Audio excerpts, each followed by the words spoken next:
ಎಲ್ಲ SSLC ವಿದ್ಯಾರ್ಥಿಗಳಿಗೆ ನಮಸ್ಕಾರ. ವಿದ್ಯಾರ್ಥಿಗಳ ಇವತ್ತಿನ ಈ ವಿಡಿಯೋನಲ್ಲಿ ಓದ್ಬೇಕು ಅಂತ ಅನ್ಕೊಂಡಿರೋರ್ ಮೈಂಡ್ ಸೆಟ್ ಯಾವ ರೀತಿ ಇರಬೇಕು ಅಂತ ಕಂಪ್ಲೀಟ್ ಆಗಿ ತಿಳಿಸ್ಕೊಡ್ತೀನಿ.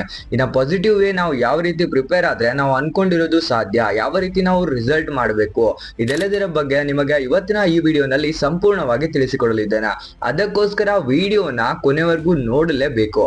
Just it is an experience ಅಷ್ಟೇ. ನಾನು ಹೇಳ್ತಾ ಇರೋದು ಓದಕ್ಕೆ ಯಾವ ರೀತಿ ಸಜ್ಜಾಗ್ಬೇಕಂತ. The main thing how to prepare your examination ಅನ್ನೋದನ್ನ ಇವತ್ತಿನ ಈ ವಿಡಿಯೋನಲ್ಲಿ ಹೇಳ್ಕೊಡ್ತೀನಿ. ತಿಳ್ಕೊಳ್ಳೋಕೆ ಆಸಕ್ತಿ ನಿಮ್ಮಲ್ಲಿದೆ ಅಂತ ಅನ್ಕೊಂತೀನಿ. ಬನ್ನಿ ಟೈಮ್ ವೇಸ್ಟ್ ಮಾಡದೆ ವಿಡಿಯೋನ ಶುರು ಮಾಡೋಣ. ನೋಡಿ ವಿದ್ಯಾರ್ಥಿಗಳ, ಇವಾಗಿನ ವಿದ್ಯಾರ್ಥಿಗಳಲ್ಲಿ ಆಸಕ್ತಿ ಅನ್ನೋದು ತುಂಬಾನೇ ಕಡಿಮೆ ಆಗಿದೆ.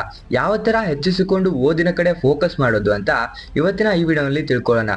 The main first thing is exam ಬಗ್ಗೆ ಟೆನ್ಷನ್ ತಗೋಬೇಡಿ. ಟೆನ್ಷನ್ ತಗೊಳ್ಳೋದ್ರ ಬದಲಾಗಿ ಏನು ಮಾಡಬೇಕು ಅನ್ನೋದರ ಬಗ್ಗೆ ಯೋಚನೆ ಮಾಡಿ.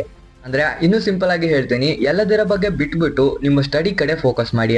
Stop over thinking about your exam. Com ಆಗಿರಿ, 7 ಗಂಟೆ ನಿದ್ದೆ ಮಾಡಿ. ನಿಮ್ಮ ಆಹಾರ ಸ್ವಲ್ಪ ಕಡಿಮೆ ಸೇವನೆ ಮಾಡಿದ್ರು ಪರವಾಗಿಲ್ಲ, ನೀವು ಚೆನ್ನಾಗಿ ನಿದ್ದೆ ಮಾಡಿ. ಸೈಂಟಿಫಿಕ್ ರೀಸನ್ ಪ್ರಕಾರ ಈ ಟೈಮಲ್ಲಿ ನಿಮಗೆ ನಿದ್ದೆ ತುಂಬಾ ಇಂಪಾರ್ಟೆಂಟ್. ಉತ್ತಮವಾದ ನಿದ್ದೆ, ಉತ್ತಮವಾದ ಆಹಾರ ವಿದ್ಯಾರ್ಥಿಯ ಜೀವನದಲ್ಲಿ ಉತ್ತಮ ಬದಲಾವಣೆ ತರುತ್ತೆ.